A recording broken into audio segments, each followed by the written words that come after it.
네가 나한테 사기를 쳐? 당한 사람이 바보 아냐? 법원 복도를 걸어 나오는데 다리가 후들후들 떨렸습니다. 67년을 살면서 이렇게 가슴이 두근거린 적이 있었나 싶었습니다. 손에 들린 조정 이혼 서류. 도장을 찍고 나니 그제야 실감이 났습니다. 47년이라는 세월이 오늘로 끝났다는 것이. 순자 씨, 괜찮으세요? 옆에서 변호사 선생님이 걱정스러운 눈으로 저를 쳐다봤습니다. 네, 괜찮습니다. 이제 정말 끝난 거죠? 네, 조정이 성립됐으니까 이제 법적으로 남남이십니다. 아파트 명의 이전은 한 달 안에 처리하시면 됩니다. 한 달. 딱 한 달만 기다리면 그 사람 명의로 되어 있는 우리 집 아파트가 제 이름으로 바뀝니다. 47년 동안 참고 살았던 대가치고는 초라하지만 그래도 제 명의로 된 집 한 채라도 갖게 된다는 게 어디예요. 법원 앞 계단을 내려오는데 가을 햇살이 따스했습니다. 10월의 햇볕이 이렇게 좋은 줄 몰랐습니다. 아니, 알았는지도 모르겠습니다. 그동안은 햇볕을 느낄 여유조차 없었으니까요. 휴대전화가 울렸습니다. 아들 민수였습니다. 엄마, 다 끝났어요? 응, 조정 성립됐어. 그래서 아파트는요? 아빠가 나한테 준다고 했잖아. 한 달 안에 명예 이전하기로 했어. 전화기 너머로 한숨소리가 들렸습니다. 엄마, 그냥 아빠랑 계속 사시지 그랬어요. 이 나이에 무슨 이혼이에요. 주변에서 뭐라고 하잖아요. 가슴이 철렁 내려앉았습니다. 40살 먹은 아들놈이 아직도 체면이 우선이라니. 민수야, 엄마가 47년을 참았어. 이제는 엄마 인생 좀 살고 싶다. 알았어요, 알았어. 그래도 아빠한테 너무 서운하게 하지는 마세요. 전화를 끊고 나니 왠지 허전했습니다. 딸이라도 하나 있었으면 제 마음을 좀 알아줬을까요? 하지만 아들 하나 키우느라 둘째는 엄두도 못 냈습니다. 그 사람이 아들 낳았다고 칭찬 한마디 해준 게 고작이었는데 둘째까지 낳았다가 딸이라도 나오면 뭐라고 했을지 뻔했으니까요. 집으로 가는 길에 1층 상가 앞을 지나치게 됐습니다.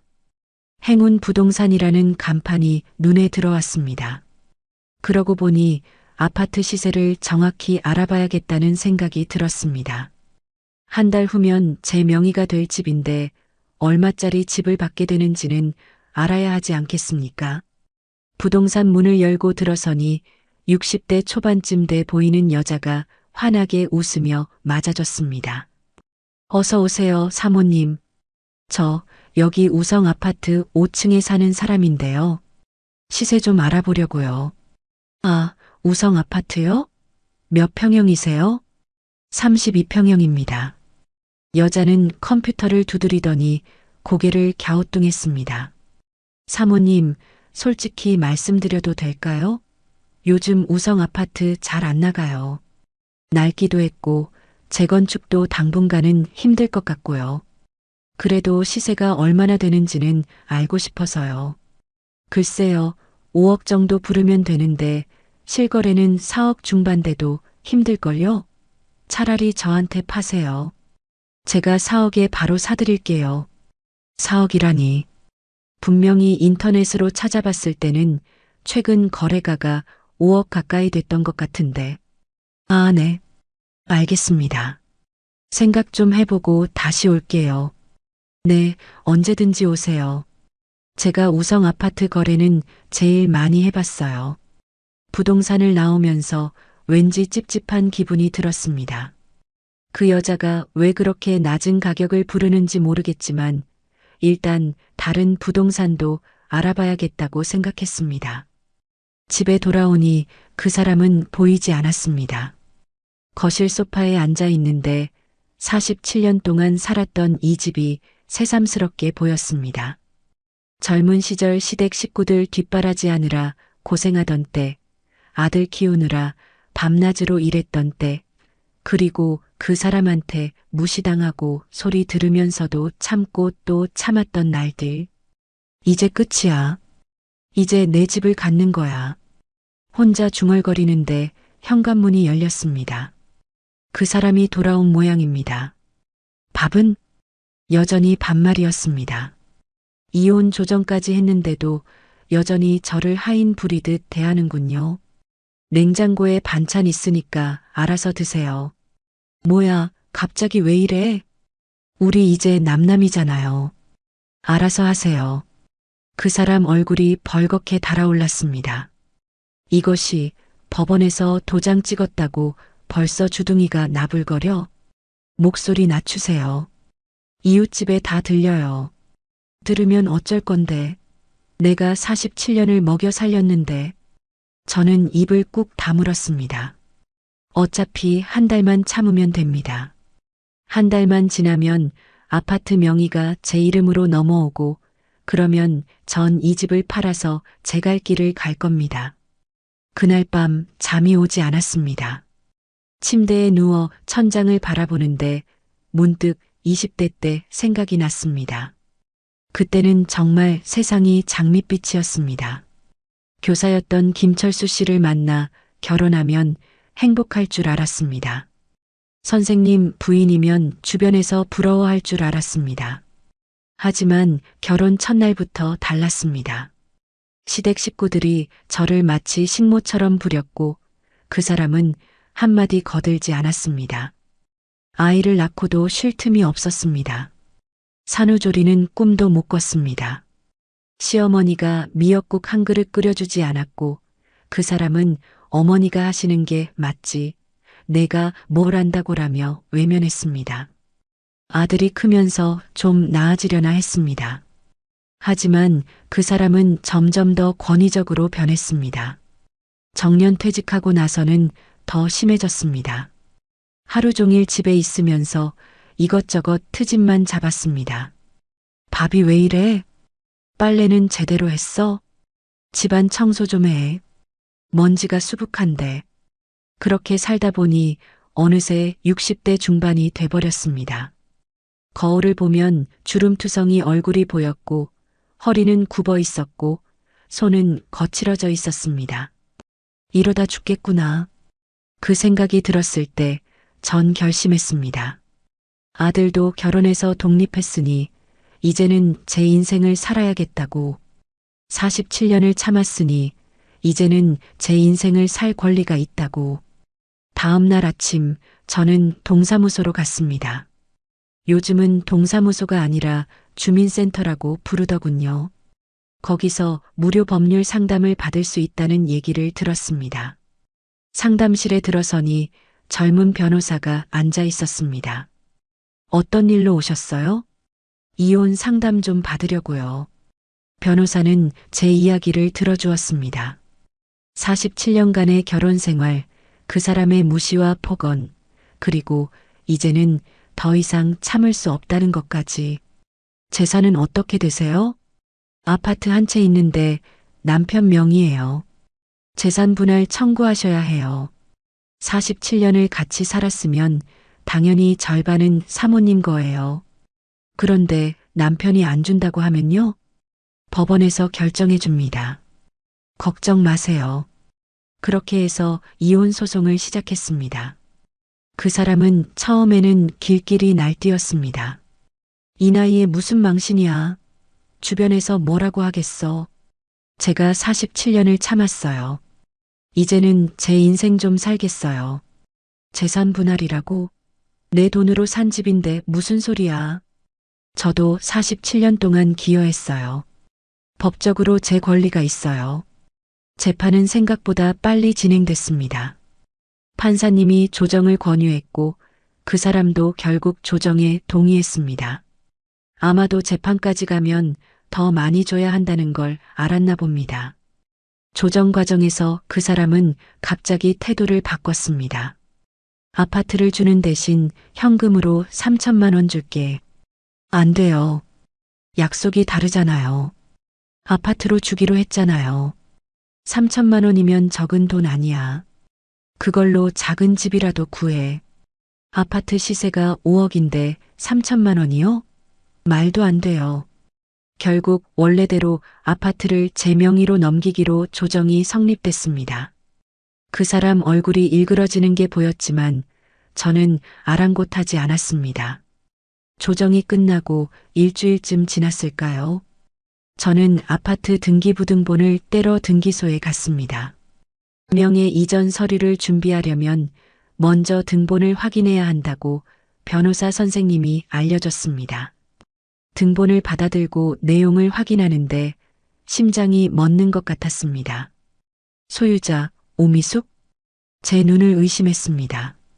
분명히 김철수로 되어 있어야 할 소유자 란에 오미숙이라는 낯선 이름이 적혀 있었습니다. 소유권 이전 날짜를 확인했습니다. 이혼 조정 신청 일주일 전이었습니다. 이게 무슨... 손이 부들부들 떨렸습니다. 오미숙. 이 이름 어디선가 들어본 것 같았습니다. 그러다 문득 떠올랐습니다. 1층 상가 행운 부동산 사장 이름이 오미숙이었습니다. 아파트가 잘 안 나간다면서 시세보다 훨씬 낮은 가격을 불렀던 그 여자. 그 여자 이름이 오미숙이었습니다. 머릿속이 새하얘졌습니다. 모든 게 계획된 사기였다는 걸 깨달았습니다. 그 사람이 이혼 조정 전에 미리 아파트를 빼돌린 겁니다. 그것도 1층 부동산 사장한테. 이럴 수가. 다리에 힘이 풀려 주저앉을 뻔했습니다. 등기소 의자에 겨우 앉아 등본을 다시 들여다봤습니다. 분명했습니다. 증여라고 적혀 있었습니다. 김철수가 오미숙에게 아파트를 증여했다고. 왜 조정 과정에서 그 사람이 갑자기 현금을 주겠다고 했는지 이제야 이해가 됐습니다. 이미 아파트를 빼돌렸으니까 현금 3천만 원이라도 주고 조용히 끝내려고 했던 겁니다. 그런데 제가 끝까지 아파트를 달라고 우겼으니 어쩔 수 없이 아파트로 주겠다고 한 거였습니다. 47년을 살았는데 이렇게까지 할 수 있어? 눈물이 주르륵 흘러내렸습니다. 분하고 억울하고 화가 났습니다. 하지만 무엇보다 허탈했습니다. 47년 동안 참고 살았던 게 이렇게 끝나다니. 저는 등본을 움켜쥐고 일어섰습니다. 그냥 당할 수는 없었습니다. 1층 행운 부동산으로 가야 했습니다. 대체 어떻게 된 일인지 똑똑히 알아봐야 했습니다. 건물 1층으로 내려가는데 가슴이 콩닥콩닥 뛰었습니다. 분노와 두려움이 뒤섞여 있었습니다. 부동산 유리문을 열고 들어서는 순간 저는 믿을 수 없는 광경을 목격했습니다. 사무실 안쪽 소파에 그 사람, 김철수가 앉아 있었습니다. 그리고 맞은편에는 오미숙이 앉아서 차를 따르고 있었습니다. 마치 부부처럼 다정한 모습이었습니다. 뭐 하는 거예요? 제 목소리에 두 사람이 깜짝 놀라 고개를 돌렸습니다. 그 사람 얼굴이 하얗게 질렸고 오미숙은 잠깐 당황하는 표를 지었다가 이내 뻔뻔한 얼굴로 바뀌었습니다. 아니 사모님, 여긴 어쩐 일이세요? 이게 무슨 짓이에요? 저는 손에 들고 있던 등기부등본을 책상 위에 내던졌습니다. 아파트가 당신 이름으로 돼 있던데요? 대체 어떻게 된 거예요? 오미숙은 등본을 집어들더니 태연하게 말했습니다. 아, 이거요? 철수 씨가 저한테 증여하셨어요. 법적으로 아무 문제 없는 거래예요. 증여라고요? 이혼 조정 일주일 전에요? 그게 언제든 무슨 상관이에요. 이미 법적으로 끝난 사이 아니에요? 끝난 게 아니에요. 조정에서 분명히 아파트를 제 명의로 넘기기로 했어요. 그때 그 사람이 벌떡 일어나더니 소리쳤습니다. 그래서 뭐 어쩔 건데. 내 재산 내가 처분하는데 무슨 상관이야. 47년을 같이 살았잖아요. 그게 내 재산이기도 해요. 내 돈으로 산 집이야. 너한테 47년간 먹여 살린 것만 해도 감사해야지. 먹여 살렸다고요? 제가 47년 동안 뭐 했는데요? 집안일, 육아, 시댁 식구 뒷바라지 다 했잖아요. 오미숙이 끼어들었습니다. 사모님, 진정하세요. 어차피 조정도 끝났고 이제 남남 아니에요? 철수 씨가 저한테 준 거니까 이제 이 아파트는 제 거예요. 절대 안 돼요. 이건 사기예요. 사기라뇨? 증여 서류 다 있는데요. 법적으로 아무 문제 없어요. 조정에서 아파트를 주기로 했잖아요. 그 사람이 비웃듯이 말했습니다. 조정에서 아파트를 준다고 했지. 4명의 아파트를 준다고는 안 했어. 이미 오미숙 명의로 넘어간 아파트를 어떻게 줘? 그 순간 머리가 멍해졌습니다. 47년을 함께 살았던 사람이 이렇게까지 비열할 수 있다는 게 믿기지 않았습니다. 부동산 문을 박차고 나왔습니다. 가슴이 터질 것 같았습니다. 숨이 제대로 쉬어지지 않았습니다. 계단을 오르는데 다리가 후들거렸습니다. 5층까지 올라가는 게 평소보다 몇 배는 힘들게 느껴졌습니다. 현관문을 열고 들어서자마자 주저앉고 말았습니다. 바닥에 털썩 앉아서 한참을 그대로 있었습니다. 눈물도 나오지 않았습니다. 그저 멍하니 앞만 바라보고 있었습니다. 47년이 이렇게 끝나는구나. 중얼거리는 제 목소리가 낯설게 들렸습니다. 온몸에서 힘이 빠져나갔습니다. 거실 바닥에 그대로 누워버렸습니다. 천장이 빙글빙글 돌았습니다. 얼마나 그렇게 누워 있었을까요? 휴대전화 벨소리에 정신을 차렸습니다. 아들 민수였습니다. 엄마, 지금 어디세요? 집에 있어. 목소리가 왜 그래요? 무슨 일 있어요? 민수야, 엄마 좀 도와줘. 갑자기 왜 그러세요? 저는 겨우 일어나 앉아서 오늘 있었던 일을 아들에게 말했습니다. 아파트가 오미숙이라는 여자 명의로 넘어간 것, 그 사람이 일부러 재산을 빼돌린 것, 그리고 그 여자와 부동산 사무실에서 다정하게 차를 마시고 있던 것까지. 그게 정말이에요? 등기부등본 떼어봤어. 분명히 오미숙 명의로 돼 있더라. 전화기 너머로 한참 동안 침묵이 흘렀습니다. 엄마, 그래도 아빠 재산인데 아빠가 처분하는 건 아빠 자유 아니에요? 귀를 의심했습니다. 뭐라고? 저도 아빠가 그렇게 하신 건 잘못됐다고 생각해요. 근데 법적으로는 아빠 소유였던 거잖아요. 아빠가 누구한테 주든 그건 아빠 권리 아닌가요? 민수야, 엄마가 47년을 살았어. 그 집에 대한 엄마 권리도 있다고. 그러니까 조정에서 받으셨어야죠. 근데 이미 다른 사람 명의로 넘어간 걸 어떻게 해요? 그러니까 너한테 도와달라고 하는 거잖아. 변호사라도 알아봐줘. 엄마, 솔직히 말씀드릴게요. 저는 이 일에 끼고 싶지 않아요. 아빠도 아빠고, 엄마는 엄마고, 전 그냥 조용히 살고 싶어요. 이런 일이 생겼는데 어떻게 조용히 살아? 엄마가 너무 욕심 부리시는 거 아니에요? 이 나이에 이혼하는 것도 모자라서 아빠 재산까지 가져가려고 하시면 어떡해요? 욕심? 내가 욕심을 부린다고? 엄마, 제발 좀 참으세요. 아빠한테 좀 잘 보이세요. 그러면 아빠도 마음 풀리실 거예요. 47년을 참았는데 더 참으라고? 그래도 엄마 아니에요. 아들 생각해서라도 좀 참으세요. 전화가 끊겼습니다. 멍하니 휴대전화를 내려다봤습니다. 제가 10달 동안 뱃속에 품고 낳아서 키운 아들이었습니다. 밤새워 앓을 때 간호하고 대학 보내려고 온갖 일 다 했던 아들이었습니다. 그 아들이 제게 더 참으라고 했습니다. 아버지 재산 욕심 부리지 말라고 했습니다. 휴대전화를 바닥에 내려놓았습니다. 다시 들어누웠습니다. 이번에는 정말 눈물이 났습니다. 소리내어 울었습니다. 47년 동안 참았던 게 한꺼번에 터져 나오는 것 같았습니다. 밤이 되었습니다. 저녁도 먹지 않았습니다. 배가 고프지도 않았습니다. 그냥 침대에 누워서 천장만 바라봤습니다. 현관문이 열리는 소리가 들렸습니다. 그 사람이 돌아온 모양입니다. 발소리가 안방 쪽으로 가더니 문을 벌컥 열었습니다. 아직도 누워 있어? 대답하지 않았습니다. 내일부터 짐 싸. 한 달 안에 나가야 해. 뭐라고요? 이 집 주인이 오미숙 씨야. 내가 부탁해서 한 달 더 있게 해준 거야. 그러니까 한 달 안에 나가. 제 집인데 왜 제가 나가요? 내 집? 등기부등본 받잖아. 오미숙 씨 집이야. 우리는 이제 남남이고 넌 여기 세입자도 아니야. 그냥 한 달 더 있게 해주는 거야.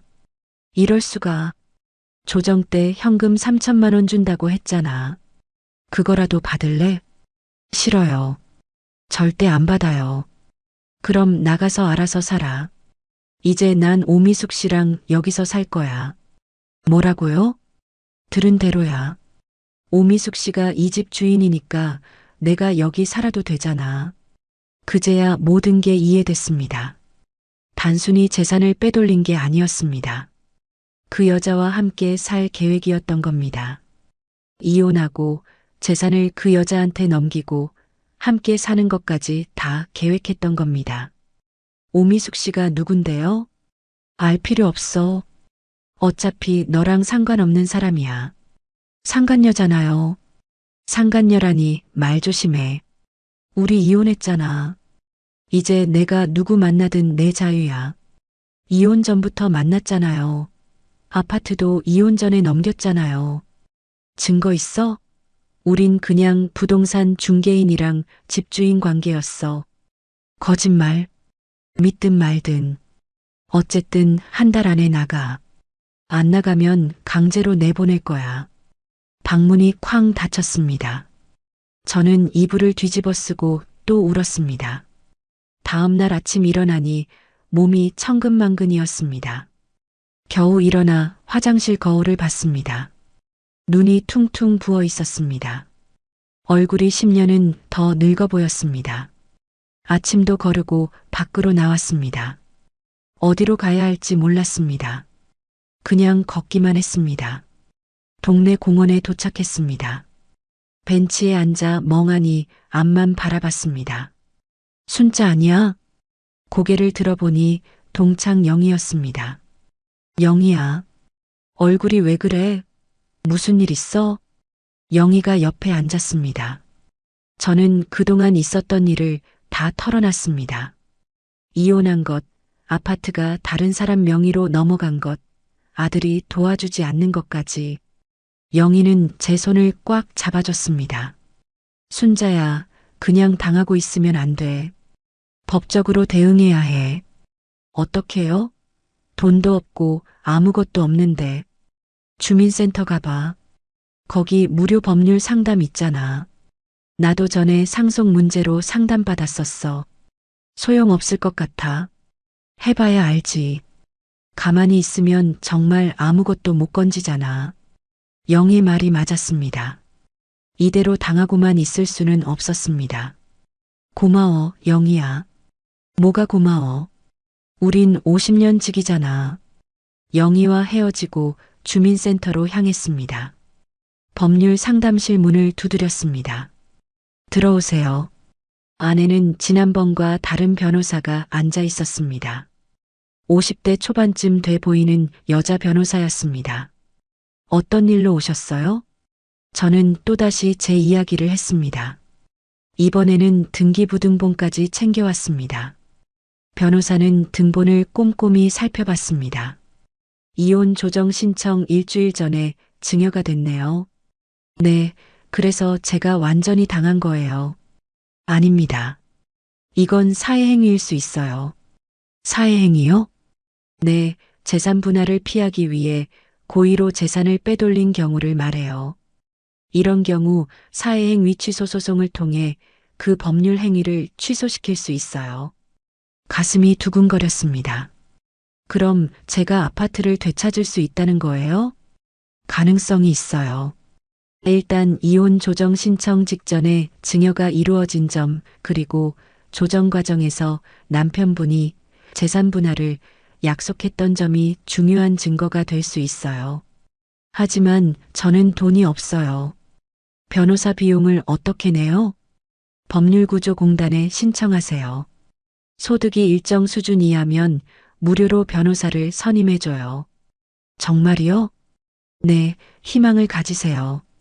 이 사건은 충분히 이길 수 있어요. 주민센터를 나오는데 가슴에 뭔가 차오르는 게 느껴졌습니다. 희망이었습니다. 아직 끝난 게 아니었습니다.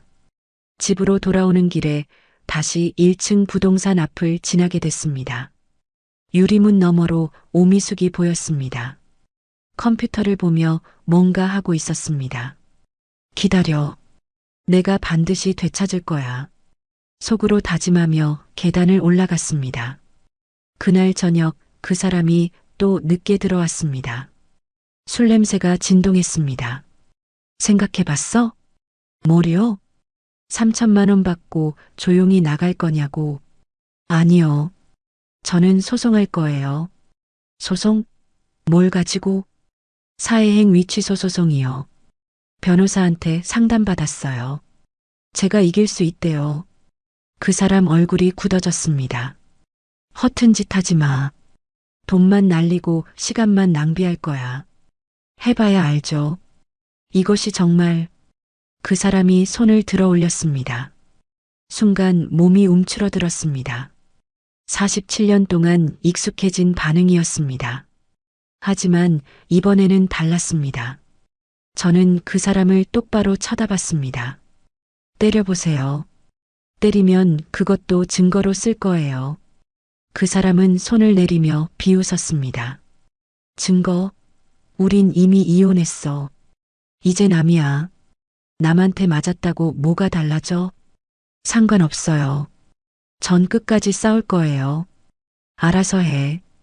그 사람은 방으로 들어가 문을 쾅 닫았습니다.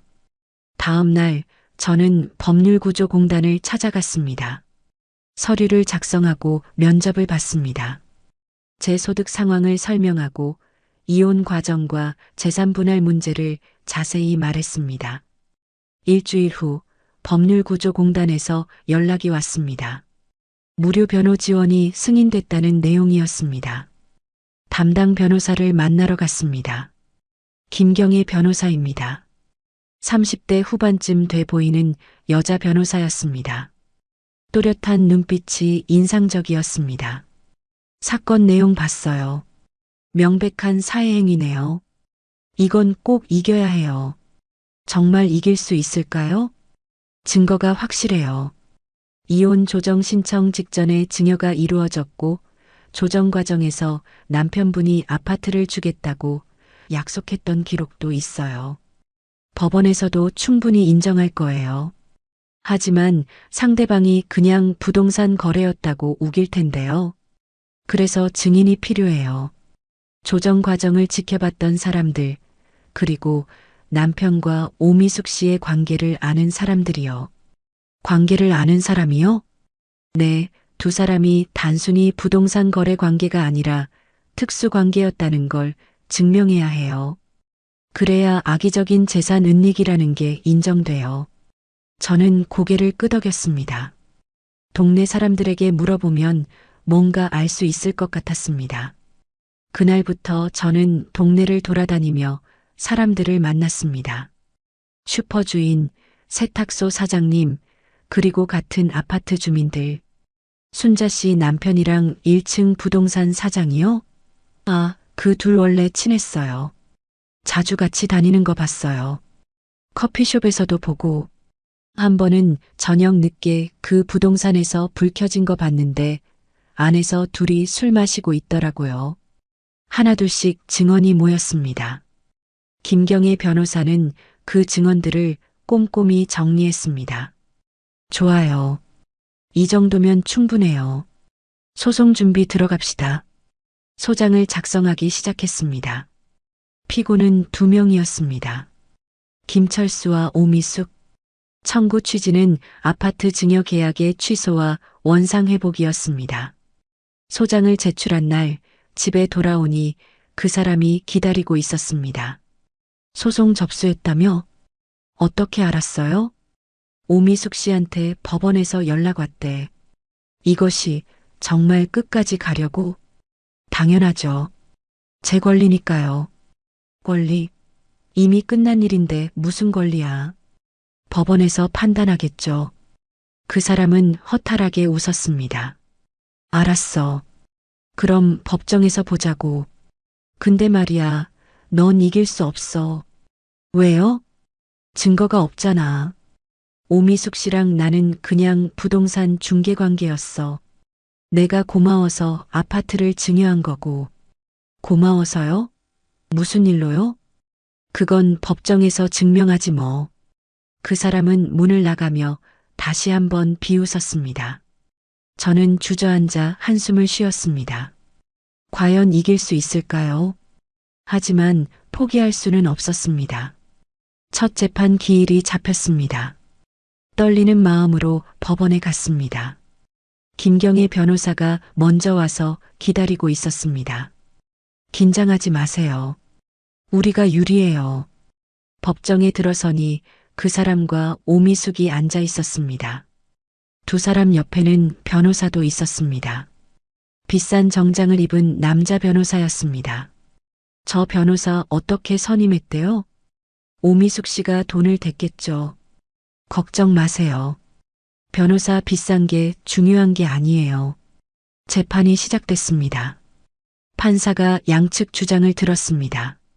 김경애 변호사가 먼저 말했습니다. 피고 김철수는 이혼 조정 직전에 고의로 재산을 은닉하기 위해 피고 오미숙에게 아파트를 증여했습니다. 이는 명백한 사회행위입니다. 상대방 변호사가 반박했습니다. 피고 김철수와 피고 오미숙은 오랜 기간 부동산 중개 관계를 유지해 왔습니다. 김철수 씨가 오미숙 씨의 도움에 감사하여 아파트를 증여한 것으로 이는 정당한 증여입니다. 증거를 제출하겠습니다. 김경애 변호사가 서류를 내밀었습니다. 이혼 조정 신청서, 조정 과정 기록, 그리고 동네 주민들의 진술서였습니다. 판사가 서류를 살펴봤습니다. 다음 기일에는 증인 신문을 하도록 하겠습니다. 동네 주민들 몇 분을 증인으로 신청해 주세요. 알겠습니다. 재판이 끝나고 법정을 나오는데 그 사람이 다가왔습니다. 아직도 정신 못 차렸어? 정신 차린 사람은 저예요. 끝까지 가봐. 너만 손해야. 그건 두고 봐야죠. 집으로 돌아오는 길에 영희한테 전화가 왔습니다. 순자야, 어땠어? 첫 재판했어. 다음에 증인 신문한대. 잘 됐다. 동네 사람들 증언하면 이길 수 있을 거야. 그랬으면 좋겠어. 힘내. 우리가 다 응원하고 있어. 영희 목소리에 힘이 났습니다. 혼자가 아니었습니다. 두 번째 재판 날이 다가왔습니다. 증인으로 나서기로 한 분들을 미리 만나 감사 인사를 드렸습니다. 슈퍼 주인 박 사장님, 세탁소 김 사장님, 그리고 옆집에 사는 이웃 정 씨 부부였습니다. 순자 씨, 걱정 마세요. 제가 본대로 말할게요. 박 사장님이 제 손을 꼭 잡아줬습니다. 고맙습니다. 정말 고마워요. 뭐가 고마워요? 우리 동네에서 30년 넘게 살았는데 이런 일 당하는 거 보고만 있을 수 없죠. 법정에 들어서니 그 사람과 오미숙이 벌써 와 있었습니다. 오미숙은 화려한 옷을 입고 있었습니다. 제 눈을 똑바로 쳐다보며 비웃는 것 같았습니다. 판사가 입장하고 재판이 시작됐습니다. 오늘은 증인 신문을 진행하겠습니다. 첫 번째 증인 박영수 씨 입장해 주세요. 슈퍼 주인 박 사장님이 증인석에 앉았습니다. 증인은 피고 김철수와 오미숙의 관계에 대해 아는 바를 말씀해 주세요. 네, 저는 이 동네에서 30년 넘게 슈퍼를 운영하고 있습니다. 김철수 씨와 오미숙 씨가 자주 같이 다니는 걸 봤어요. 커피숍에도 같이 가고 저녁에 술도 같이 마시고요. 언제부터 그런 모습을 보셨나요? 한 2년 전부터요. 처음에는 부동산 일 때문에 그러나 보다 했는데 너무 자주 붙어 다니더라고요. 상대방 변호사가 반대 신문을 시작했습니다. 증인은 두 사람이 무슨 대화를 나눴는지 들으셨나요? 직접 들은 건 아니지만 그럼 단순히 함께 다니는 걸 봤다는 것뿐이네요. 부동산 중개 관계에서 충분히 있을 수 있는 일 아닙니까? 그렇게 자주 붙어 다니는 게 정상은 아니죠. 증인의 개인적인 의견일 뿐입니다. 박 사장님이 물러나고 다음 증인이 들어왔습니다. 세탁소 김 사장님이었습니다. 증인은 무엇을 목격하셨습니까? 작년 가을쯤이었어요. 저녁 10시가 넘었는데 1층 부동산에 불이 켜져 있더라고요. 세탁소 문 닫으려고 내다보니까 안에서 김철수 씨하고 오미숙 씨가 술 마시고 있었어요. 분위기가 그냥 일하는 사이는 아니었어요. 어떤 점에서 그렇게 느끼셨나요? 너무 가까이 앉아 있었어요. 오미숙 씨가 김철수 씨 어깨에 손을 올리고 있는 것도 봤고요. 그게 전부입니까? 한 번은 아침 일찍 부동산 문이 열리는 걸 봤어요. 안에서 김철수 씨가 나오더라고요. 아침 7시였어요. 부동산이 9시에 여는데 왜 그 시간에 있었겠어요? 법정이 술렁거렸습니다. 그 사람 얼굴이 빨개졌습니다. 상대방 변호사가 다급하게 반대 신문을 했습니다.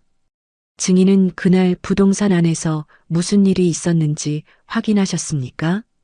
직접 들어가 본 건 아니지만 그럼 추측일 뿐이네요. 추측이 아니라 본 거예요. 김 사장님 목소리가 커졌습니다. 증인, 침착하세요. 판사가 중재했습니다. 세 번째 증인은 옆집 정 씨 부부의 남편이었습니다. 저희는 바로 옆집에 살고 있습니다. 벽이 얇아서 소리가 다 들려요. 무슨 소리를 들으셨나요? 김철수 씨가 전화 통화하는 소리요. 벽 너머로 들렸는데 내용이 심상치 않았어요. 어떤 내용이었습니까? 미수가 조금만 기다려. 이혼하면 바로 갈게. 그런 말을 하더라고요. 법정이 다시 술렁거렸습니다. 오미숙이 황급히 변호사와 뭔가 속삭였습니다. 언제 들으신 겁니까? 이혼 조정 신청하기 한 달 전쯤이었어요. 확실합니까? 제 일기장에 적어뒀어요. 워낙 이상해서요. 정 씨는 일기장을 꺼내 보여줬습니다. 판사가 일기장을 받아 확인했습니다. 증거로 제출하세요. 김경애 변호사가 고개를 끄덕였습니다. 증인 신문이 끝나고 쉬는 시간이 됐습니다.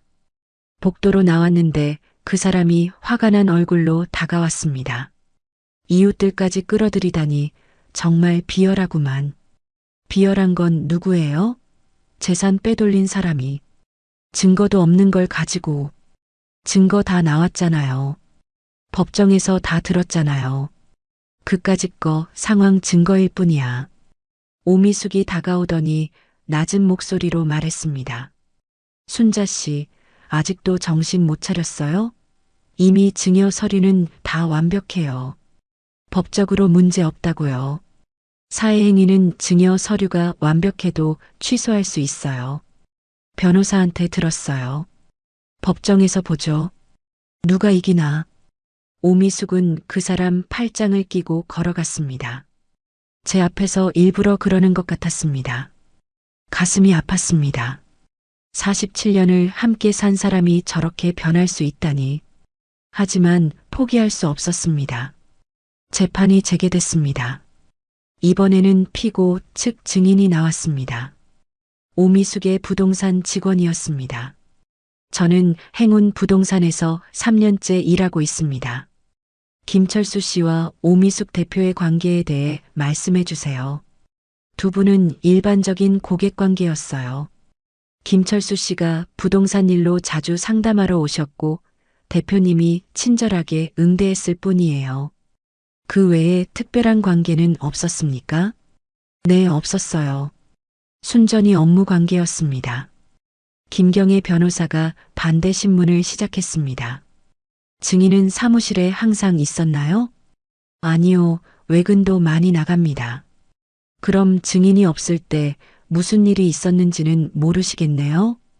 그건 뭐, 증인은 저녁 시간이나 주말에도 사무실에 있었나요? 아니요. 저녁에는 퇴근하고 주말에는 쉽니다. 그럼 그 시간에 두 사람이 만났는지 아닌지는 모르시는 거네요? 그렇긴 하지만 더 이상 질문 없습니다. 피고 측 증인이 물러나고 양측 변론이 이어졌습니다. 상대방 변호사가 말했습니다. 원고 측이 제시한 증거들은 모두 정황 증거일 뿐입니다. 두 사람이 가까운 사이였다는 직접적인 증거는 없습니다. 증여는 적법하게 이루어졌고 이는 증여자의 자유로운 의사에 따른 것입니다. 김경희 변호사가 반박했습니다. 이혼 조정 신청 직전에 이루어진 증여 시점, 조정 과정에서 원고에게 아파트를 주겠다고 약속했던 사실, 가리고 피고들의 특수관계를 보여주는 여러 증언들을 종합하면 이는 명백한 사회행위입니다. 재산 분할을 면하기 위한 고의적인 재산 은닉 행위입니다. 판사가 말했습니다. 양측 주장을 충분히 들었습니다. 다음 기일에 판결을 선고하겠습니다. 재판이 끝났습니다. 판결은 한 달 후였습니다. 집으로 돌아오는 길에 영희가 전화했습니다. 순자야, 어땠어? 증인들이 다 나와서 증언해줬어. 고마웠어. 잘 됐네. 이길 것 같아? 모르겠어. 판사님이 어떻게 판단하실지. 긴장되겠다. 그래도 희망을 가져. 응, 고마워. 한 달이라는 시간이 너무 길게 느껴졌습니다. 매일 밤 잠을 설쳤습니다. 이기면 어떻게 될까? 지면 어떻게 될까? 온갖 생각이 머릿속을 떠나지 않았습니다. 그러던 어느 날 그 사람이 갑자기 말을 걸어왔습니다. 야, 합의하자. 합의요? 아파트는 오미숙 씨가 갖는 걸로 하고 내가 현금 1억 줄게. 1억이요? 그래, 원래는 3천만 원이라고 했는데 1억으로 올려줄게. 그러니까 소송 취하해. 싫어요. 왜? 1억이면 적은 돈 아니야. 아파트 시세가 5억인데 1억이요? 말도 안 돼요. 욕심 부리지 마. 법정에서 지면 한 푼도 못 받아. 이길 거예요. 확신해? 판사가 어떻게 판단할지 아무도 몰라. 그래도 전 싸울 거예요. 그 사람은 혀를 차며 돌아섰습니다. 다음 날 오미숙한테서 전화가 왔습니다. 순자 씨, 저예요. 무슨 일이에요? 합의하시죠. 철수 씨가 1억 준다잖아요. 그 정도면 괜찮잖아요. 당신이랑 합의할 일은 없어요. 왜 이렇게 고집을 부려요? 소송 계속하면 변호사 비용만 나가요. 제 변호사는 무료예요. 그래도 시간 낭비잖아요. 빨리 합의하고 새 출발하세요. 새 출발은 제가 알아서 할게요. 전화 끊을게요. 순자 씨, 전화를 끊어버렸습니다. 손이 떨렸습니다. 저들이 합의를 제안한다는 건 불안하다는 뜻이었습니다. 혹시 제가 이길 수도 있다는 뜻이었습니다. 김경애 변호사에게 전화했습니다. 변호사님, 피고 측에서 합의를 제안했어요. 얼마를 제시했나요? 1억이요. 거절 잘하셨어요. 그건 너무 적어요. 저들이 불안해하고 있어요. 정말요?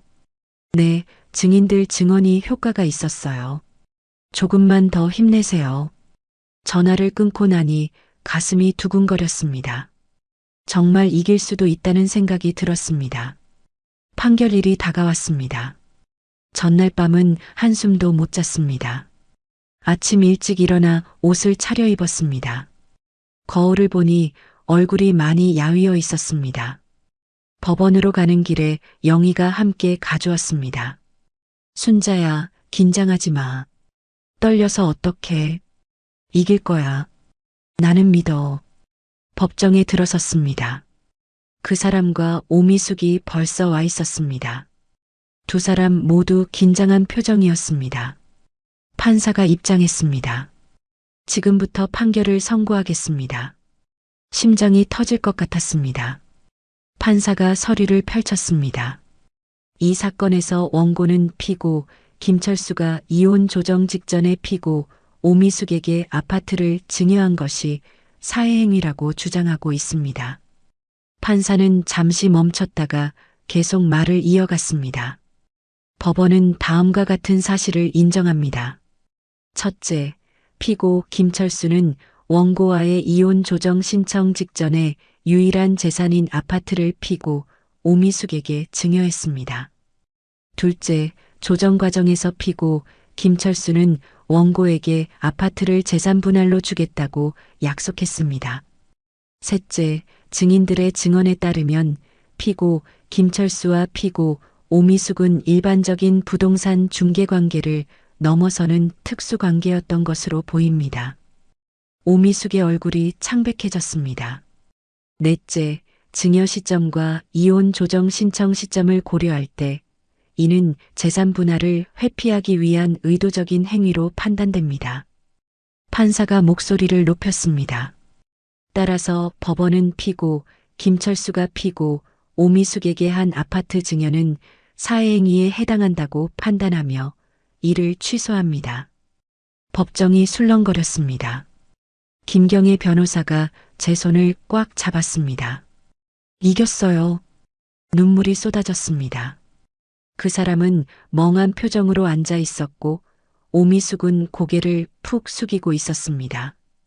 또한 원고가 47년간의 혼인 기간 동안 가사와 육아에 기여한 바를 인정하여 해당 아파트에 대한 원고의 재산분할 청구권을 인정합니다. 피고 김철수와 피고 오미숙은 연대하여 원고에게 아파트 시가의 50%에 해당하는 금액을 지급하라. 완벽한 승소였습니다. 법정을 나오는데 다리가 후들거렸습니다. 영희가 저를 부축했습니다. 순자야, 해냈어. 정말 해냈어. 복도에서 김경애 변호사가 악수를 청했습니다. 축하드려요. 정의가 승리했어요. 변호사님, 정말 고맙습니다. 아니에요. 순자 씨가 끝까지 포기하지 않으셨기 때문이에요. 그 사람과 오미숙이 법정에서 나왔습니다. 두 사람 모두 패배한 사람의 표정이었습니다. 그 사람이 제 앞을 지나가다 멈춰 섰습니다. 이렇게까지 할 거였어? 당신이 먼저 그랬잖아요. 항소할 거야. 하세요. 2심에서도 질 거예요. 그 사람은 말없이 걸어갔습니다. 오미숙이 그 뒤를 따라갔습니다. 저는 영희와 함께 법원 계단을 내려갔습니다. 햇살이 따스했습니다. 순자야, 이제 뭐 할 거야? 아파트 팔아서 제목 받아야죠. 그리고 새로 시작하는 거예요. 잘 됐다. 정말 잘 됐어. 영희가 제 손을 꼭 잡아줬습니다. 판결이 나고 일주일쯤 지났을까요? 그 사람과 오미숙이 정말로 항소를 했다는 통지를 받았습니다. 예상했던 일이었지만 막상 통지서를 받으니 한숨이 나왔습니다. 또 시작이네. 김경애 변호사에게 전화했습니다. 변호사님, 항소했대요. 예상했어요. 걱정하지 마세요. 1심 판결이 명확하니까 2심도 이길 수 있어요. 또 시간이 오래 걸리겠죠? 그럴 수도 있어요. 하지만 포기하지 마세요. 전화를 끊고 한참을 멍하니 앉아 있었습니다. 언제까지 이렇게 싸워야 할까요? 지칠 때도 됐는데 끝이 보이지 않았습니다. 그날 저녁 아들 민수에게서 오랜만에 전화가 왔습니다. 엄마, 저예요. 왜? 재판 이겼다면서요? 어떻게 알았어? 아빠한테 연락 왔어요. 항소한다고. 그래, 이겼어. 엄마, 이제 그만하시면 안 돼요? 아빠도 불쌍하잖아요. 가슴이 철렁 내려앉았습니다. 불쌍하다고? 재산 빼돌린 사람이 불쌍해? 그래도 아빠예요. 평생 가족 먹여 살리느라 고생하셨잖아요. 나도 47년을 고생했어. 엄마, 제발 좀. 이제 그만하세요. 주변에서 손가락질 하잖아요. 저희 식구들 얼굴 들고 다닐 수가 없어요. 체면이 그렇게 중요하니? 중요하죠. 동네 사람들이 다 알아요. 부모 이혼에 재판까지 했다고. 제 아내도 힘들어해요. 내 아내는 힘들고 엄마는 안 힘들겠니? 엄마는 엄마잖아요. 좀 참으셔야죠. 목이 메었습니다. 아들에게 더 이상 기대할 게 없다는 걸 이제는 확실히 알았습니다. 알았어. 엄마는 엄마 갈 길 갈게. 너도 너 할 일 해. 엄마. 전화를 끊어버렸습니다. 눈물이 나올 것 같았지만 참았습니다. 이제 더 이상 울지 않기로 했습니다. 다음 날 영희를 만났습니다. 동네 카페에서 차를 마시며 그동안 있었던 일을 얘기했습니다. 민수가 그렇게 말했어? 응. 아빠 편만 들더라. 아이고, 그 녀석이. 자식이 그러면 안 되는 건데. 이제 기대 안 해. 나 혼자 살면 되지. 영희가 제 손을 잡았습니다. 순자야, 혼자 아니야. 우리가 있잖아. 고마워, 영희야. 그나저나 항소심은 언제 시작돼? 한 달 후래. 또 힘들겠네. 근데 걱정하지 마. 1심에서 이겼으니까 2심도 이길 거야. 영희 말이 맞았습니다. 너무 일찍 포기할 수는 없었습니다. 집으로 돌아오는 길에 1층 부동산 앞을 지나게 됐습니다. 문이 닫혀 있었습니다. 간판도 내려져 있었습니다. 이상한 생각이 들어 옆 슈퍼에 들어갔습니다. 사장님, 부동산 문 닫았어요? 박 사장님이 고개를 끄덕였습니다. 오미숙 씨가 일주일 전에 급하게 정리하고 나갔어요. 재판 지고 나서 바로요. 어디로 갔는지 아세요? 모르죠. 그냥 가더라고요. 빚도 좀 있었던 것 같던데. 가슴이 철렁했습니다. 혹시 도망간 건 아닐까요? 급하게 김경희 변호사에게 전화했습니다. 변호사님, 오미숙이 사라졌어요. 뭐라고요? 부동산 문 닫고 어디론가 갔대요. 이건 문제가 되겠는데요. 법원에 알려야 해요. 어떻게 하죠? 일단 주소지를 확인해 볼게요. 그리고 법원에 도주 우려가 있다고 신고할게요. 며칠 후 김경희 변호사에게서 연락이 왔습니다. 오미숙 씨 주민등록이 말소됐어요. 말소요? 네, 해외로 나간 것 같아요. 출국 기록을 확인해 보니 일주일 전에 중국으로 출국했대요. 그럼 어떻게 돼요? 일단 항소심은 진행돼요. 김철수 씨만 상대로라도 판결을 받아야 해요. 오미숙은요? 나중에 돌아오면 그때 집행하면 돼요. 아니면 아파트가 아직 오미숙 명의니까 그걸 처분해서 받을 수도 있고요. 불안했지만 어쩔 도리가 없었습니다. 항소심 첫 재판 날이 왔습니다. 법정에는 그 사람만 앉아 있었습니다. 오미숙은 당연히 없었습니다. 판사가 물었습니다. 피고 오미숙은 어디 있습니까? 그 사람 변호사가 대답했습니다. 현재 소재 파악이 안 되고 있습니다. 출국했다는 정보가 있던데요. 확인 중입니다. 판사가 인상을 찌푸렸습니다. 재판을 회피하는 것으로 보이는군요. 일단 김철수 씨만 상대로 재판을 진행하겠습니다. 항소심 재판이 시작됐습니다. 그 사람 변호사는 1심 판결이 부당하다고 주장했습니다. 원심은 증거가 불충분한 상태에서 사회 행위를 인정했습니다. 피고 김철수와 오미숙의 관계는 일반적인 부동산 중개 관계였을 뿐입니다. 김경희 변호사가 반박했습니다. 1심에서 충분한 증거 조사가 이루어졌습니다. 증인들의 증언, 증여 시점, 그리고 조정 과정의 기록을 종합하면 명백한 사회행위입니다. 오히려 피고 오미숙이 재판을 회피하고 도주한 것이 이를 방증합니다. 재판은 1시간 넘게 진행됐습니다. 끝나고 나오는데 그 사람이 저를 불렀습니다. 아, 왜요? 이제 그만하자. 내가 2억 줄게. 2억이요? 그래, 2억이면 괜찮잖아. 아파트 절반 값이야. 판결대로 받을 거예요. 오미숙은 도망갔어. 나한테서만 받아야 해. 그럼 2억도 못 받을 수 있어. 그건 법원에서 결정할 일이에요. 고집 좀 그만 부려. 전 고집 안 부려요.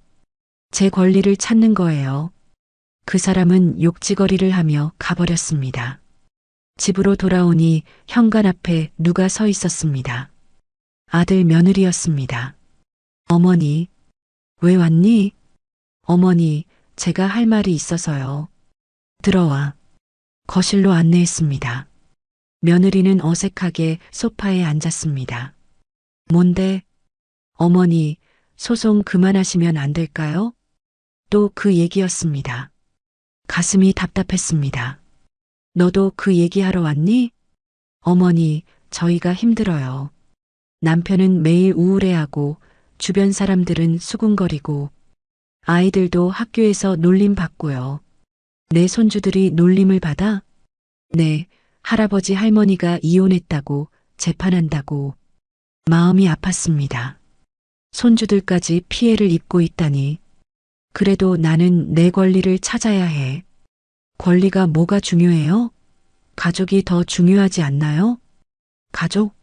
나는 47년 동안 가족을 위해 살았어. 이제는 나를 위해 살 거야. 어머니, 며느리 목소리가 높아졌습니다. 제발 좀 생각하세요. 남편 생각, 손주들 생각이라도 해주세요. 내 생각은 안 해? 어머니는 어른이시잖아요. 어른이 좀 참으셔야죠. 더 이상 참을 수 없었습니다. 나가. 당장 나가. 어머니, 나가라니까. 다시는 그런 소리 하지 마. 며느리는 눈물을 글썽이며 일어섰습니다. 어머니가 너무하세요. 정말 너무하세요. 현관문이 쾅 닫혔습니다. 저는 소파에 주저앉았습니다. 내가 너무한 걸까? 혼잣말이 나왔습니다. 하지만 곧 고개를 저었습니다. 아니었습니다. 제가 너무한 게 아니었습니다. 오히려 저는 너무 오랫동안 참았습니다. 그날 밤 잠이 오지 않았습니다. 손주들 얼굴이 자꾸 떠올랐습니다. 초등학생인 큰 손주, 유치원생인 작은 손주. 그 아이들이 놀림을 받고 있다니. 하지만 포기할 수는 없었습니다. 이건 저의 인생이 걸린 문제였습니다. 다음 날 아침 영희에게 전화했습니다. 영희야, 나 좀 만나줄래? 왜? 무슨 일 있어? 얘기 좀 하고 싶어. 1시간 후 동네 카페에서 영희를 만났습니다. 어제 있었던 일을 다 얘기했습니다. 손주들이 놀림 받는다고? 응. 며느리가 그러더라. 순자야, 그건 내 잘못이 아니야. 재산 빼돌린 사람이 잘못이지. 그래도 손주들은 무슨 죄야? 손주들은 크면 다 이해할 거야. 할머니가 왜 그랬는지. 그럴까? 그럼. 넌 잘못한 거 하나도 없어. 내 권리를 찾는 거잖아. 영의 말을 듣고 나니 조금 마음이 편해졌습니다. 고마워, 영희야. 뭐가 고마워? 친구 좋다는 게 이럴 때 써먹는 거지. 둘이서 차를 마시며 한참을 얘기했습니다. 영희는 자기 얘기도 들려줬습니다. 자기도 남편한테 고생 많이 했다는 얘기, 하지만 이제는 노후를 즐기고 있다는 얘기. 순자야, 넌 아직 젊어. 67살이면 이제 시작이야. 그렇게 생각하니? 그럼. 요즘 70살이 새로운 50살이래. 우리 아직 한창이야. 영의 말에 웃음이 나왔습니다. 오랜만에 웃는 것 같았습니다. 집으로 돌아오니 우편함에 법원 통지서가 와 있었습니다. 항소심 다음 기일이 잡혔다는 내용이었습니다. 김경애 변호사에게 전화했습니다. 변호사님, 통지서 받았어요. 네, 다음 달에 재판 있어요. 준비 잘하고 있어요. 이번에도 이길 수 있을까요? 당연하죠. 1심 판결이 명확했어요. 항소심에서 뒤집힐 이유가 없어요. 오미숙은요? 아직 소재 파악이 안 되고 있어요.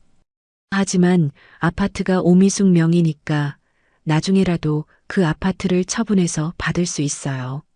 알겠습니다. 전화를 끊고 창밖을 바라봤습니다. 가을 하늘이 높고 푸르렀습니다. 곧 겨울이 오겠구나 생각했습니다.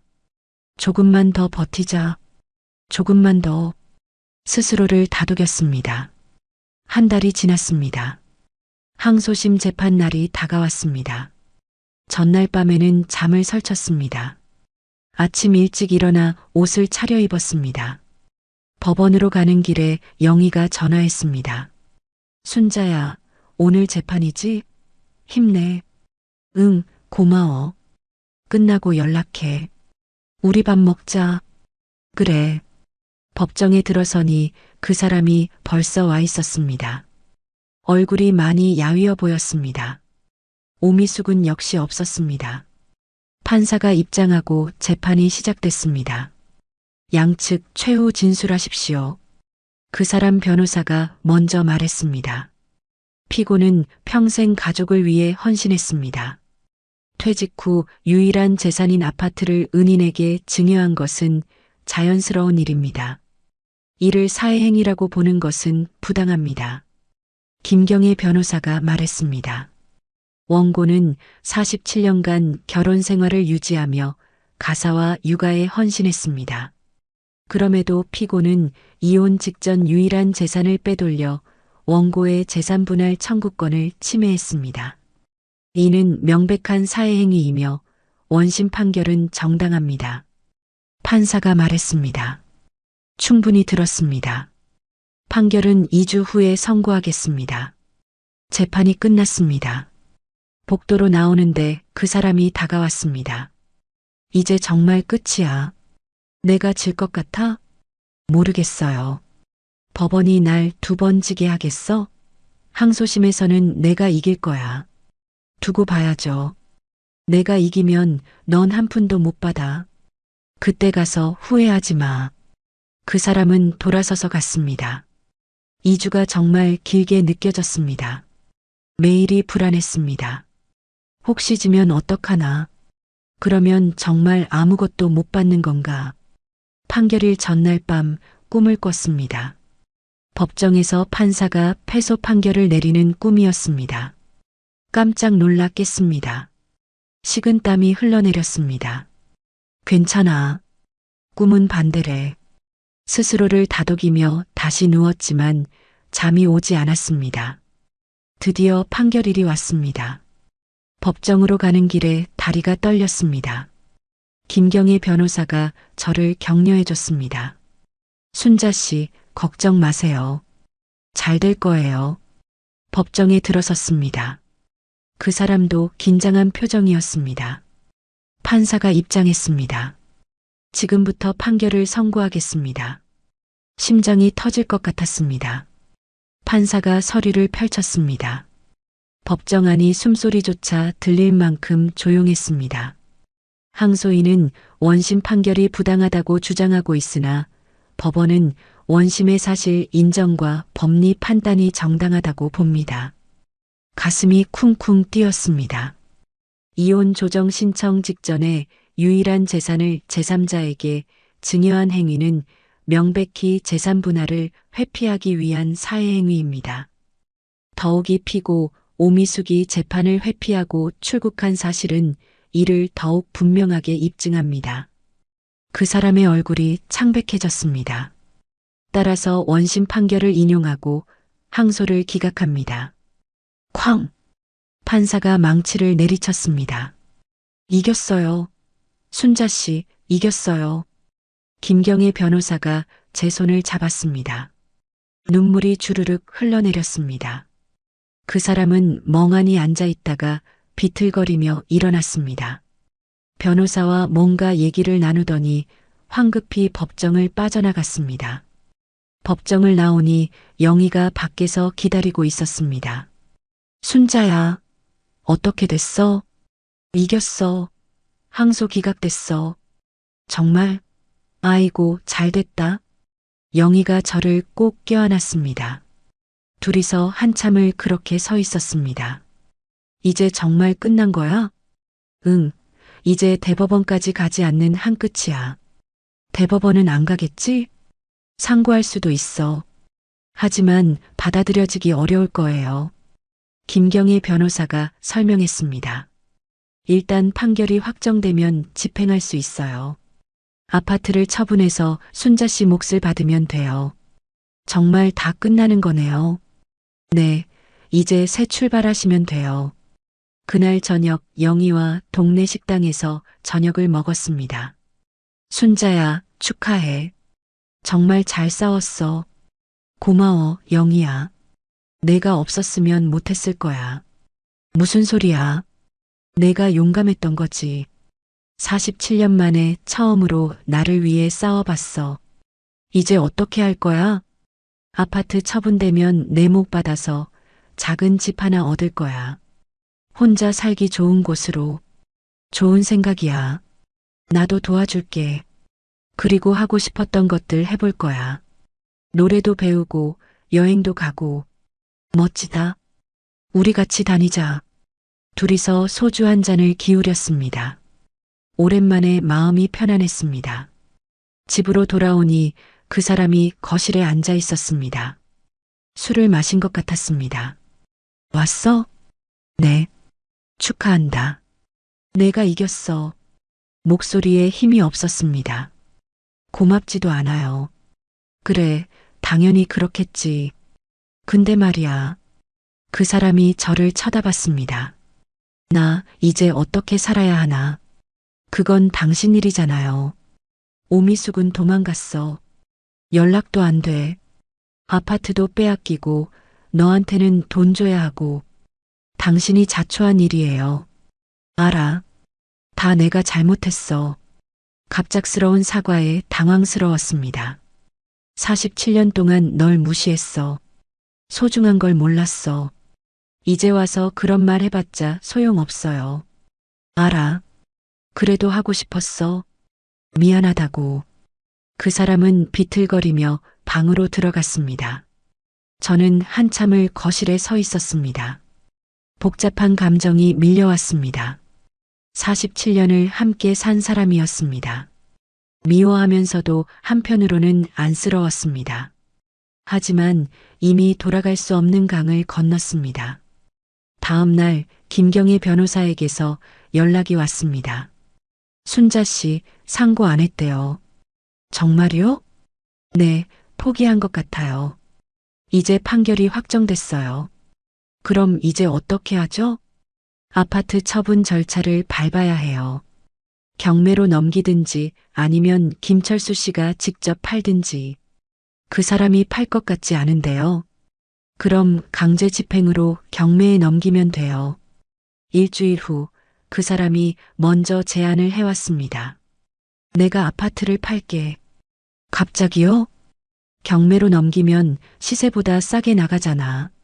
차라리 내가 직접 팔아서 제대로 된 값을 받는 게 나아. 그러세요.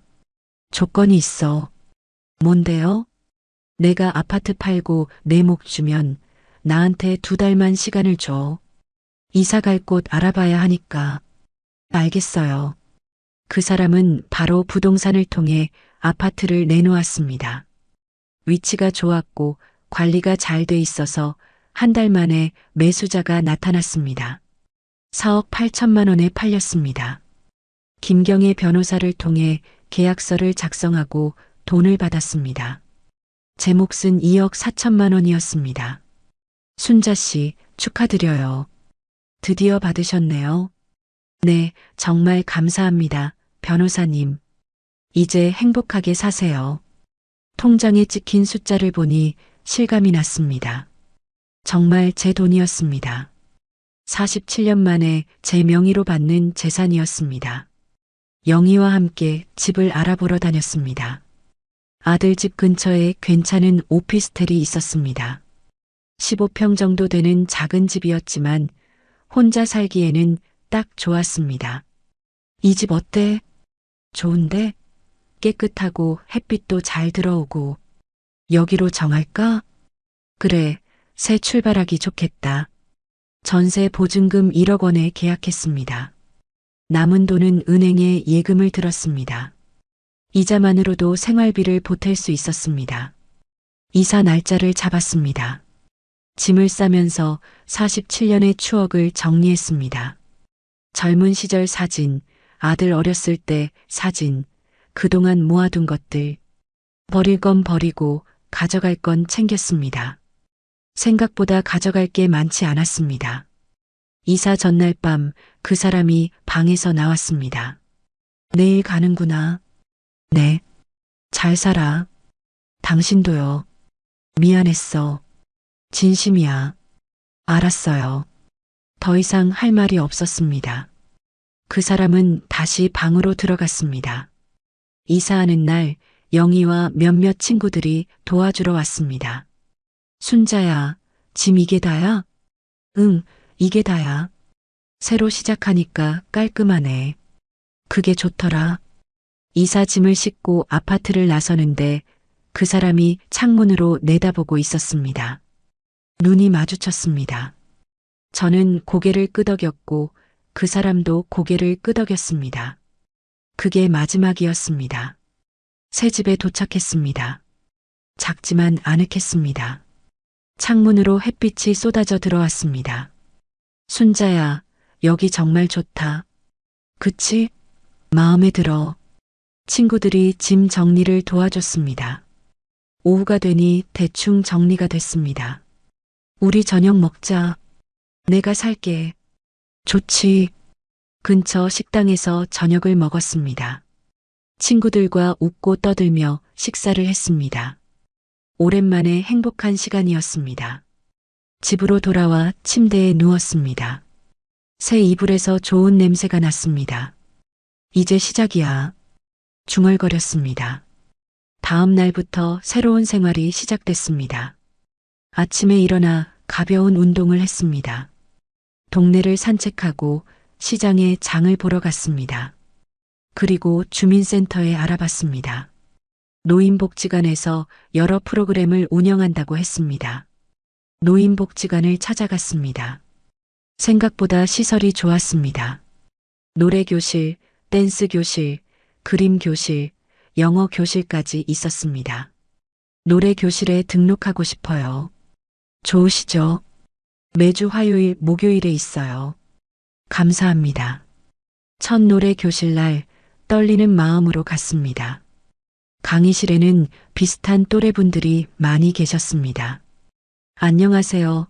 저는 오늘 처음 온 박순자입니다. 어서 오세요. 저는 강사 김미영이에요. 젊은 강사 선생님이 환하게 웃었습니다. 수업이 시작됐습니다. 옛날 가요를 배웠습니다. 목소리를 내는 게 즐거웠습니다. 쉬는 시간에 옆자리 분이 말을 걸었습니다. 처음 오셨어요? 네, 오늘 처음이에요. 저는 최영숙이라고 해요. 여기 다닌 지 6개월 됐어요. 반갑습니다. 여기 재미있어요. 친구들도 많이 생기고 그러면 좋겠네요. 수업이 끝나고 몇 분과 차를 마셨습니다. 다들 비슷한 처지였습니다. 자식 다 키우고 이제는 자기 인생을 사는 분들이었습니다. 저는 남편이랑 사별했어요. 3년 전에 저는 이혼했어요.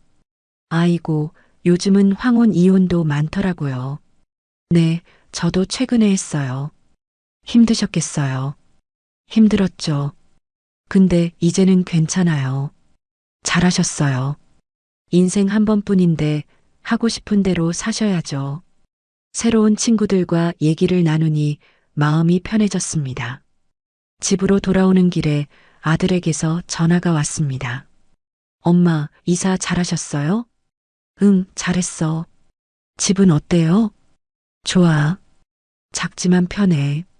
엄마, 그동안 죄송했어요. 뜻밖의 사과였습니다. 갑자기 왜 그래?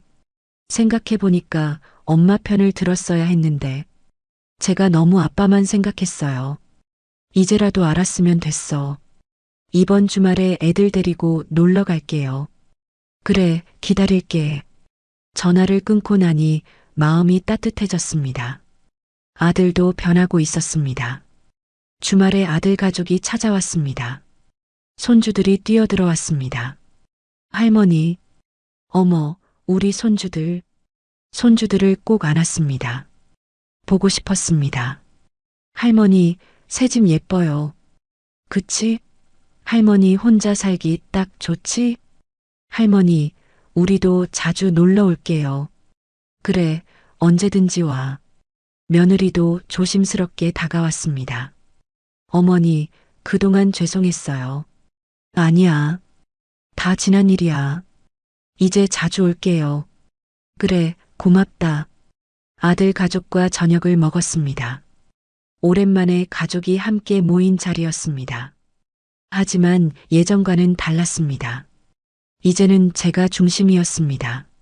엄마, 요즘 뭐 하세요? 노인복지관에 노래교실 다녀. 정말요? 잘하셨어요. 다음 달에는 여행도 갈 거야. 친구들이랑 제주도 가기로 했어. 와, 할머니 멋있어요. 손주들이 박수를 쳤습니다. 아들 가족이 돌아가고 나니 집이 조용했습니다. 하지만 외롭지 않았습니다. 오히려 편안했습니다. 창밖을 보니 저녁 노을이 아름다웠습니다. 이제 내 인생을 살아. 혼잣말을 했습니다. 그리고 노트를 꺼내 하고 싶은 일들을 적기 시작했습니다. 노래 배우기, 여행 가기, 그림 배우기, 봉사활동하기, 새로운 친구 사귀기. 적다 보니 할 일이 너무 많았습니다. 67년을 살았지만 앞으로 살 날이 더 기대됐습니다. 새 집에서 맞는 첫 겨울이었습니다. 작은 보일러를 틀고 따뜻한 차를 마시며 창밖을 바라봤습니다. 눈이 소복소복 내리고 있었습니다. 휴대전화가 울렸습니다. 영이었습니다. 순자야, 제주도 여행 예약했어. 정말? 언제 가? 다음 달 초에. 3박 4일로. 좋아. 기대된다. 나도. 우리 몇 년 만에 여행 가는 거야? 한 10년은 된 것 같아. 이번에는 제대로 놀자. 맛있는 것도 먹고 바다도 보고. 그래, 그러자. 전화를 끊고 웃음이 났습니다. 설레는 마음이 이런 거구나 싶었습니다. 노래 교실도 계속 다녔습니다. 이제는 꽤 친한 친구들이 생겼습니다. 최영숙, 이수님, 김영자. 다들 60대 중후반으로 비슷한 또래였습니다. 순자 씨, 우리 다음 주에 노래방 가자. 영숙 씨가 제안했습니다. 노래방이요? 응, 배운 거 실전에서 불러봐야지. 좋아요. 가요. 노래방에 간 날 마이크를 잡으니 떨렸습니다. 하지만 노래를 부르는 동안은 정말 행복했습니다. 순자 씨, 노래 잘하시네요. 아니에요. 아직 멀었어요. 아니야, 진짜 잘해. 친구들과 웃고 떠들며 시간을 보냈습니다. 이런 게 진짜 행복이구나 싶었습니다. 어느 날 아들에게서 연락이 왔습니다. 엄마 아빠가 병원에 입원하셨대요. 가슴이 철렁했습니다. 무슨 일인데? 당뇨 합병증이래요. 상태가 좀 안 좋으시대. 어느 병원인데? 성모병원이요. 엄마도 가보실래요? 망설여졌습니다. 하지만 47년을 함께 산 사람이었습니다. 가볼게. 병원에 도착해 병실을 찾아갔습니다. 그 사람은 홀로 병상에 누워 있었습니다. 몇 달 만에 보는 모습은 많이 야위어 있었습니다. 왔어? 응. 앉아. 옆 의자에 앉았습니다. 많이 아파? 괜찮아. 약 먹으면 좀 나아. 잘 관리해야지. 알아. 한참 침묵이 흘렀습니다. 너 잘 지내? 응, 잘 지내. 다행이다. 당신은? 나, 뭐, 그럭저럭 살지. 혼자 사는 거야? 응. 고시원에서 살아. 작지만 괜찮더라. 마음이 아팠습니다. 하지만 이미 선택한 길이었습니다. 건강 챙겨. 너도. 더 이상 할 말이 없었습니다. 일어서려는데 그 사람이 말했습니다. 순자야. 왜? 고마웠어.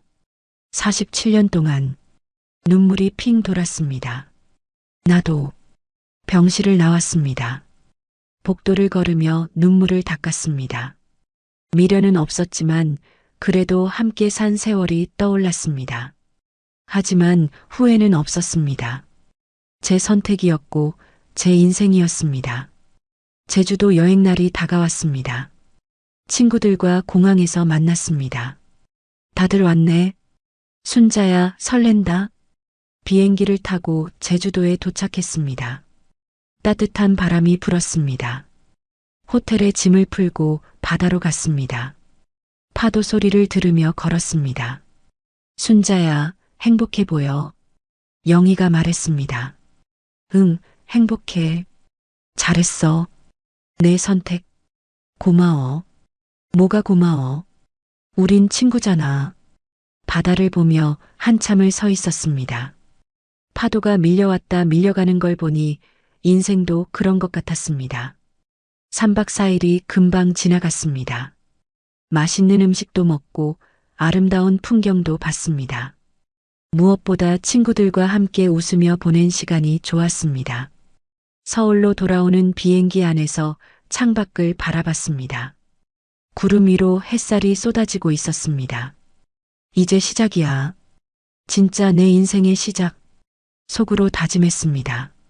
집으로 돌아와 짐을 풀고 있는데 아들에게서 전화가 왔습니다. 엄마, 여행 잘 다녀오셨어요? 응, 너무 좋았어. 다행이다. 엄마, 한 가지 말씀드릴 게 있어요. 뭔데? 아빠가 지방으로 내려가신대요. 고향에 계신 친척 집에서 지내신대요. 그래, 잘 됐네. 엄마는 괜찮으세요? 응, 괜찮아. 당신 아빠도 당신 아빠 인생 사는 거잖아. 엄마 정말 많이 변하신 것 같아요. 변한 게 아니라 원래 모습을 찾은 거야. 엄마 멋있어요. 아들의 말에 미소가 나왔습니다. 봄이 왔습니다. 노인복지관 앞마당에 꽃이 피었습니다. 노래 교실이 끝나고 친구들과 산책을 했습니다. 순자 씨, 요즘 정말 표정이 밝아졌어요. 영숙 씨가 말했습니다. 그래요? 응, 처음 왔을 때랑 완전 달라요. 행복해서 그런가 봐요. 우리도 다 그래요. 이제는 우리를 위해 사는 거죠. 맞아요. 그동안 너무 남들 위해서만 살았어요. 이제부터는 우리 시간이에요. 다 같이 고개를 끄덕였습니다. 여름이 왔습니다. 노인복지관에서 작은 음악회를 열었습니다. 노래교실 수강생들이 무대에 섰습니다. 제 차례가 됐습니다. 떨리는 마음으로 무대에 올랐습니다. 객석에 앉은 친구들이 박수를 쳐주었습니다. 노래가 시작됐습니다. 옛날 가요였습니다. 젊은 시절 좋아했던 노래였습니다. 노래를 부르는 동안 눈물이 났습니다. 행복한 눈물이었습니다. 노래가 끝나자 큰 박수가 터져 나왔습니다. 순자 씨, 정말 좋았어요. 감동받았어요. 무대에서 내려오는데 아들 가족이 보였습니다. 언제 온 걸까요? 엄마, 최고였어요. 아들이 엄지를 치켜 세웠습니다. 할머니, 멋있어요. 손주들이 달려와 안겼습니다. 어머니, 정말 대단하세요. 며느리도 박수를 쳐주었습니다. 가족들과 함께 저녁을 먹었습니다. 오랜만에 다 같이 모인 자리였습니다. 엄마, 행복해 보여서 다행이에요. 응, 행복해. 저도 반성 많이 했어요. 엄마한테 너무 못했던 것 같아요. 이제 와서 그런 얘기는 하지 마. 다 지난 일이야. 그래도 말씀드리고 싶었어요. 엄마, 사랑해요. 아들의 말에 눈시울이 뜨거워졌습니다. 나도 사랑한다. 가을이 왔습니다. 단풍이 물들기 시작했습니다. 친구들과 설악산 단풍 구경을 갔습니다. 산을 오르는 게 힘들었지만 정상에 올랐을 때의 기분은 최고였습니다. 우리 해냈어. 정말 멋지다. 산 정상에서 바라본 풍경은 아름다웠습니다. 붉게 물든 단풍들이 장관이었습니다. 순자야, 우리 사진 찍자. 영희가 휴대전화를 꺼냈습니다. 다 같이 모여 사진을 찍었습니다. 환하게 웃는 얼굴들이었습니다. 이 사진 액자에 넣어야겠다. 좋은 생각이야. 하산하는 길에 영희가 말했습니다. 순자야, 내가 정말 자랑스러워. 왜? 용기 있게 내 인생을 선택했잖아. 쉽지 않은 일인데. 당신도 할 수 있어. 누구나 할 수 있어. 맞아. 우리 나이가 뭐야? 아직 한참 남았지. 그럼, 이제 시작이야. 겨울이 다시 왔습니다. 새 집에서 보내는 첫 번째 겨울이 지나고 두 번째 겨울이 왔습니다. 크리스마스 이브였습니다. 친구들과 파티를 열었습니다. 제 집에 모두 모였습니다. 우리 건배하자. 건배. 샴페인 잔을 부딪혔습니다. 순자 씨, 올해는 어땠어요? 최고의 한 해였어요. 내 인생에서 가장 행복했던 해. 맞아요. 저도 그래요. 우리 내년에도 더 행복하자. 그래요. 웃음과 대화가 끊이지 않았습니다. 이런 게 진짜 인생이구나 싶었습니다. 파티가 끝나고 친구들이 돌아간 후 혼자 남아 정리를 했습니다. 창밖으로 눈이 내리고 있었습니다. 소파에 앉아 차를 마시며 지난 시간을 돌아봤습니다. 47년의 결혼 생활. 힘들고 고통스러웠던 시간들. 하지만 그 모든 시간이 저를 여기까지 데려왔습니다. 이혼을 결심했던 날, 법정에 섰던 날, 판결을 받았던 날, 새 집으로 이사 온 날, 모든 순간이 소중했습니다. 잘했어, 순자야. 스스로에게 말했습니다. 노트를 꺼내 적어놓은 목록을 봤습니다. 올해 이룬 것들에 체크 표시를 했습니다. 노래 배우기, 체크. 여행 가기, 체크. 새로운 친구 사귀기, 체크. 아직 하지 못한 것들도 있었습니다. 그림 배우기, 봉사활동하기, 손주들과 더 많은 시간 보내기. 내년에 하면 되지. 여유롭게 생각했습니다. 이제는 급할 게 없었습니다. 침대에 누워 눈을 감았습니다. 오늘 하루도 행복했습니다. 새해가 밝았습니다. 친구들과 새해 첫날 해돋이를 보러 갔습니다. 동해안까지 먼 길을 갔습니다. 추운 날씨였지만 마음은 따뜻했습니다. 해가 떠올랐습니다. 붉은 태양이 수평선 위로 모습을 드러냈습니다. 와! 모두가 탄성을 질렀습니다. 저도 두 손을 모았습니다. 소원을 빌었습니다. 올해도 건강하고 행복하게 해주세요. 그리고 제 주변 사람들도 모두 행복하게 해주세요. 해가 완전히 떠올랐습니다. 새로운 한 해가 시작됐습니다. 순자야, 올해도 잘 부탁해. 영희가 손을 내밀었습니다. 나도 잘 부탁해. 손을 맞잡았습니다. 집으로 돌아오는 길에 아들에게 전화했습니다. 민수야, 새해 복 많이 받아. 엄마도요. 해돋이 보셨어요? 응, 너무 아름다웠어. 좋으시겠어요. 엄마, 올해도 건강하세요. 너희도 건강해라. 손주들한테도 새해 인사 전해줘. 네, 엄마 사랑해요. 나도 사랑한다. 전화를 끊고 미소 지었습니다. 그날 저녁 혼자 조용히 앉아 있었습니다. 새로 산 다이어리를 펼쳤습니다. 첫 페이지에 적었습니다. 2026년 나를 위한 해. 그리고 올해 하고 싶은 일들을 적기 시작했습니다. 수채화 배우기, 봉사활동 시작하기, 손주들과 한 달에 한 번 외식하기, 건강검진 받기, 친구들과 국내 여행 4번 가기, 새로운 취미 찾기, 적다 보니 페이지가 가득 찼습니다. 할 일이 이렇게 많은 인생이 행복했습니다. 창밖을 바라봤습니다. 어둠이 내려앉고 있었습니다. 하지만 무섭지 않았습니다. 이제는 어둠도 두렵지 않았습니다. 제 안에 빛이 있었으니까요. 47년을 참고 살았지만 이제는 참지 않았습니다. 47년을 남을 위해 살았지만 이제는 저를 위해 살았습니다. 67년을 살았지만 진짜 제 인생은 이제 시작이었습니다. 거울을 봤습니다. 주름진 얼굴이지만 밝게 웃고 있었습니다. 잘했어.